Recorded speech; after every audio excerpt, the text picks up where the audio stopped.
Hey kids, wanna craft some gear?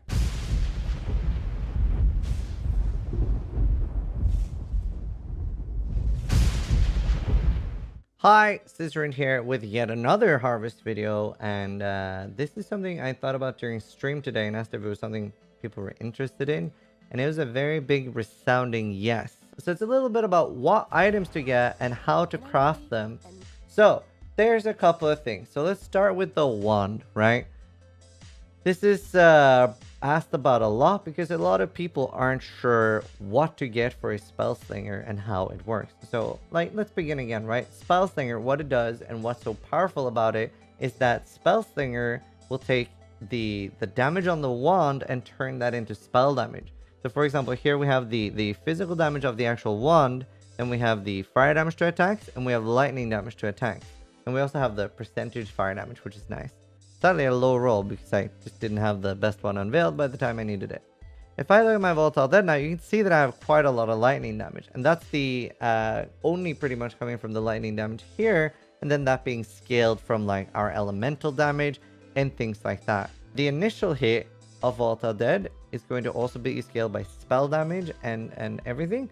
But the explosion part, the part that affects corpses of both Detonate Dead and Vaal Dead, that's only affected by elemental, fire, and, well, in this case, minion damage, which minion damage in this build, because of Spiritual Aid, is the same as increased damage. That's another really good thing about the Ascendancy, because we're getting like 60% increased minion damage, and that's good for multiple reasons as well. So obviously, because of that, fire damage is the #1 stat we want, more so than spell damage.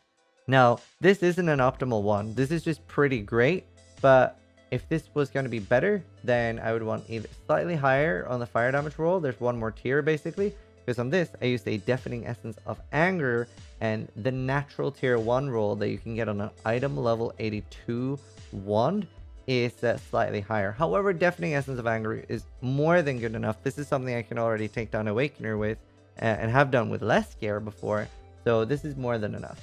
And obviously, yeah, the lightning damage is still great. We do have so much generic and elemental damage, and obviously elemental overload scales our damage a lot. So still good, but if I wanted this to be better, it could have, instead of the lightning damage, either +1 fire gems or tier 1 fire damage to spells. Now, people have been asking a lot about +1 fire damage, and it's around the same as tier 1 fire damage to spells, one for like comparing power-wise. Something like 50 to 70% fire damage would probably be better than that. And a high roll like this on the fire damage to attacks is always better. Now, there are some other ways to get imbued ones. We do have Harvest currently. Early on, when I didn't have a wand, I was using most of my things to try to get a wand. I was using, every time it said attack mods, I was using that on my imbued wand. Every time it said caster mods, I was using that on my imbued wand, because that's still a decent chance to get a good wand. You can get plus gems, you can get plus spell gems. There's a lot of things you can get, right? And the damage to spells themselves. So a lot of things you can get from that. And then obviously fire mods. So there are those 3 things from Harvest as well. I'm not sure that I would bother using fossils and stuff on this, but scorching fossils or scorched fossils are completely fine as well. I would 100% say you should use Deafening Essence of Anger though. That seems to be like really nice play. That's what I did here. The crit multiplier doesn't matter. I don't care about it being there. Doesn't help me. Now, the lightning damage as well, while it is a high roll, a bad thing about it is that it can fuck up our Wave of Conviction. We want this to significantly deal more fire damage so that it's always exposing the fire damage. And that's why, while the lightning damage is actually a really good damage roll, so this is a perfectly fine one, it makes it harder for the Wave of Conviction to always expose fire. So that's the only negative thing there. So how do we craft these wands? So first you want an imbued wand. Why do we want one? Well, it's got already a pretty decent amount of fist damage, which does add a little bit of damage, but more importantly, it's the 1.5 attack speed. And then we have 37 spell damage implicit, which, while it only affects our initial damage, that's still pretty great. So yeah, and the imbued one, you'll very notice a difference between like a 1.2 and a 1.5 attack speed base one. Now, obviously, we are getting a lot of Ascendancy attack speed here from Corpse Pack, but that and the frenzy ones isn't something you always have at the start of the map and stuff, and it'll just really help to have a high attack speed one. As far as the gloves, Worm Signs, they're great, especially for softcore. The problem I felt when you get up to my endurance charges, I get Rampage, which is a movement speed and a damage boost, and it's great. Feels really good. However, when I get to the boss, thing is, I'm probably not going to instantly kill the boss, right? Like, I have pretty okay boss damage, but it's not like a brap boss fight down. So then I'm going to lose my endurance charges. On this, what I would do is I would use Harvest. And I would use just reforge the life item until you get a good glove. And then damage while leeching is better while you have a soul tether, but you could craft minion damage, for example. So for rings, you have a couple of choices. You have a curse ring over here, but let's talk a little bit about the choice for your non-curse ring. So over here on the left, we have a Vermilion ring, and this is really, really good, especially for tank. Very great to use the Fertile Catalyst on that give 20% increased life. Now do remember, you have to be a little bit careful about crafting them. If you use an Annulment, Augment, Regal, or Exalt, you're going to lose the Catalyst quality. So if you're crafting it with Chaos or Fossils or more importantly Harvest, then that's easy. So crafting something like this and getting 9% life with the Catalyst and up to like 90 life is really, really easy with Harvest, and then just spamming the life one. So that's a high recommendation, especially for hardcore. If you're playing softcore, you don't care that much and you feel like you're already pretty tanky because of the high block the build has, you can do an opal ring, and that will be really, really nice as well. That I would also probably just spam life on, and yeah, you're basically just gonna have life. That is also something where you could use Essences of Anger, especially if you already have a good weapon, because you can get up to 26% fire damage on your opal ring then. So then you have, I would use Screamings, by the way, for this, because Shriekings and Deafenings, they're only giving you 3% more damage per tier, and obviously 3 times less amount of tries. So Screaming's the most cost-efficient one, especially if you're either SSF or cheap. Very much more affordable to use Screamings. That's what I would craft with too. For the other ring here, these are found in Delve. See if I can find a quick example just to make sure that people know what it looks like. But I think I only have a Fizz one that I can show you guys. Here, it'll be very, very similar to this, but it will say contains fire items. And it's like they're 2 different ones. They look fiery. And whenever there's a jeweler box in those, they have a chance to drop cursed enemies with level 5 flammability on hit. It's a very good chance for them to drop. These are actually extremely easy to farm. The other alternative is that you can farm a Warlord ring, and that can get the flammability on hit as well. Now, if we look here on the Warlord stuff, this can get up to a level 8, depending on the item level 75 or 80.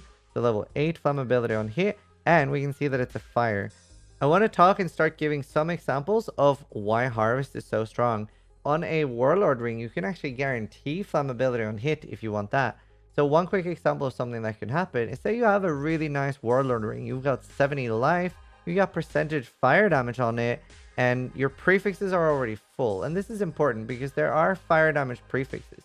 So let's say for this example that our ring has 70 life, it's got 30 mana, and it's got physical damage to attacks, right? So all the 3 prefixes are full. And then it has percentage fire damage, and then we craft fire resist. Now, if you use on a Warlord ring, augment fire mod, the only fire mod it can then hit, the last one remaining, is flammability. So this guarantees it. Now, I don't think that just rolling them with just spamming, like, recraft an item with fire mods should be that hard. But what I want to try during this entire league is give as many examples as I can think of some harvest crafts that are good and people might not think of. I would most likely spam the fire mods thing until eventually I do. With the fire mod, you have a big chance of hitting, fire resist or percentage fire damage. And you can craft both. So if you have fire, let's see, you can craft fire damage here or fire resist. So you just need to have one of the suffixes on a Warlord ring, and the life, and then the augment. Let's see, I can show you guys what the augment mods look like, just in case somebody hasn't played around a lot with Harvest and don't know what to look for. So these are my stored crafts. This is my hoardy-toardy crafting stations, as I call them.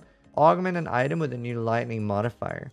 So all you need to do, spamming with the fire one. If you hit like 70 life, full prefixes, that's pretty nice. And or you could already have the added to attack fire damage. So you just need to make sure that that's the only remaining option. So I give some examples of that there. Amulet, my amulet is dog shit. So how are we going to get a new one? Well, what I really want is to find a warlord or a hunter item level 82 and higher. So if we really want to make a +1 fire gems amulet, especially with like the warlord one, we look here, right? First we see, are there anything clever things we can do with harvest? So we have the 3 basic. We have fire damage, fire resist, and adds fire damage to attacks. And we scroll down to warlord, and here we see the we have fire gems, but oh no, we have fire penetration, fire leech, and fire or fizz's extra fire damage. So that means we don't have like a clever way, at least not from what I can think of actually guaranteeing that it's going to be +1 fire gems. So this is fire tag. So what I would most likely do to get that one, like obviously like alteration spamming is an option, but also is like pretty expensive and I don't have great access to them on SSF. So this is another thing where I would probably just spam the contains fire gems, and they are fairly common when you're spamming those compared to a lot of other things. I would be pretty happy with not a lot of stats like life and resist. I would mostly just try to get +1 fire gems. Now let's look at a hunter amulet. So this can get +1 dexterity steel gems, which is really good because this upgrades your volatile dead and your detonate dead gems, which is the main thing we really want to scale in the build here. There's not much else you can really get that I would care about. Like the penetrates elemental resist is nice. So there's no special way that I can think of guaranteeing that, but this is something you could alteration roll.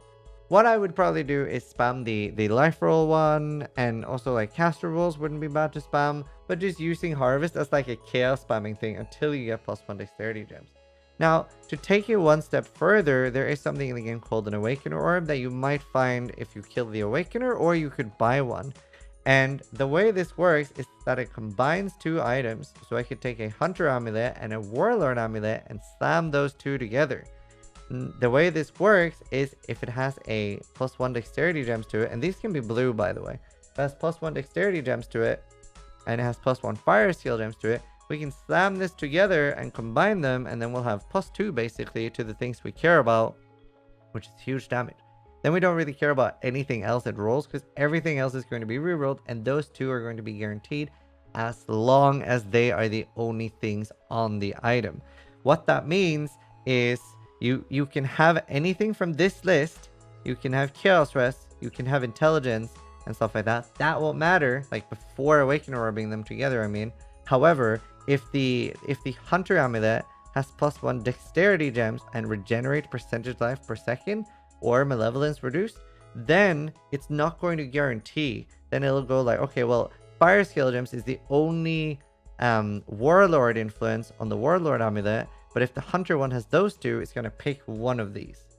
So as long as there's only one, that one is guaranteed, and the rest of the item is reforged. And that's like a little bit advanced, I know, but I wanted to make sure that people knew like how to scale it and how to really take it far. And for the anointment, I cannot underline how strong Undertaker is. It's huge. It's really, really big. So, moving on to the helmet. The enchant doesn't matter. I keep getting asked, like, why do we have Frostbomb Aerith effect? Well, because I didn't get anything else, and I'm not going to run Urbalab. However, this is really nice. And what I did for this was a Shrieking Essence of Loathing. Now, you can just do any bone helmet, and the minion damage deals 20% increased damage here is always going to help you. So just life on a minion bone helmet is completely fine. However, if you do manage to get a Shrieking Loathing to get some stats, and this has hybrid life and then crafted pure life, then what we can do is instead of using hypothermia that I have in the guide, we can switch out to Conk Effect. This still leaves for very, very little mana left, so I also switch to Essence Glutton instead of Commander of Darkness. But yeah, the loathing there, really, really nice to get the reservation. For the boots, these are pretty much really easy to get by doing speed modifier or a life modifier, and just spamming until you get something usable. I would say at least life, movement speed, 1 resist, and an open suffix, which in this case has been crafted dex. So I really do want a Soul Tether as a bot. Other than that, on a Stygian, I'm just looking for life and resist and some like dexterity. So if you really are struggling for dexterity, using Essences of Sorrow, which should be pretty cheap on Trade League, to craft dex there can be pretty nice, because even some Shriekings or Screamings is more than you can craft if you do need dexterity for something. Now let's talk a little bit more about the Vaal Regalia. So there's a couple of ways to get this even in SSF. Obviously getting a item level 85 influence chest can be really hard. So what you can do is whenever you get to higher maps like tier 16s, you can grab a item level 85 Vaal Regalia or an Astral plate. It's pretty easy to off color now, and we'll talk about that a little bit. And then there is it's a tier 2 or a tier 3 seed that changes a armor base, or sorry, so any armor like any of these four, into an influence type. I used this on item level 85 Vaal Regalia, and I was lucky to hit Crusader. Astral plate, really good choice as well. You do need to then use the harvest crafts, which are like turn any red gem into a green gem or turn any red gem into a blue gem, but pretty easy to get 5 or even 6 off color now. Very incredibly easy. So don't worry too much about that. You just got to spam some harvest. Now, the nice thing, and why I really want to bring this up, is there's a way to guarantee the explosion craft, which is notoriously hard now. I did actually try several hundred ults and loads of jagged fossils, but then we realized that it's very easy to get this. So let's show you how that works. Let's like throw in a jagged here so we can see what the fizz rolls are. So in the normal body armor, we see here, reflect physical damage to melee attackers. So we need this mod, right? That's one of the mods we actually want. This is very easy to get by either rolling jagged fossils or by just spamming the harvest craft that is rolls additional physical modifiers. Now then we roll down to Crusader and we see that there's only 2 physical mods here.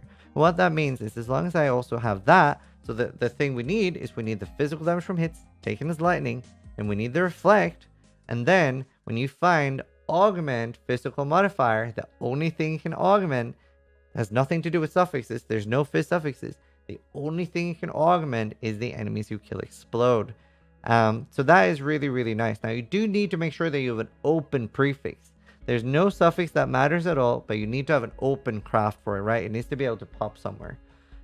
What you can do as a longer term project is don't instantly remove the lightning one like I did. I was very short-sighted and just wanted to get life on it ASAP so that I could use it and still have like a decent amount of life. However, what I would have done if I was having more of a long-term plan, I would do remove physical again and hope for a 50-50 split between it doing the reflect or removing the explode again. If it removes the explode again, well, we just augment fizz back on, right? So you do need to run, especially in tier 16 maps, it does like you do get it back for like you do get the augment fizz one fairly often. While these are probably still quite rare, like they're not something you're only gonna find once a league. So definitely worth doing that. And then yeah, once you've removed the other, like the reflect one, then you can guarantee remove the lightning with remove lightning modifier. Then you can there's a couple of options where you can go from here. You can do augment life modifier. This is lucky. This has a chance of giving you tier 1 or tier 2 life regen, but you could end up getting tier 1 or tier 2 life as well. You could then also augment defense modifier, and that has a really good chance of giving you hybrid energy shield and life, or hybrid energy shield and stun duration, or the high energy shield or high percentage energy shield. So this league, we have so many like more powerful crafts that we can do. So I wanted to go over all of that a little bit, and hopefully that helps people. I think there's so much that you can do about harvest, and I want to make more and more crafting specific videos and give as many examples. I'm gonna have some like, here are all the examples of crafting videos we have. So this is the first time I did this, kind of just did it like very off the cuff, and I hope you guys enjoy the crafting video and that you're all having fun in harvest.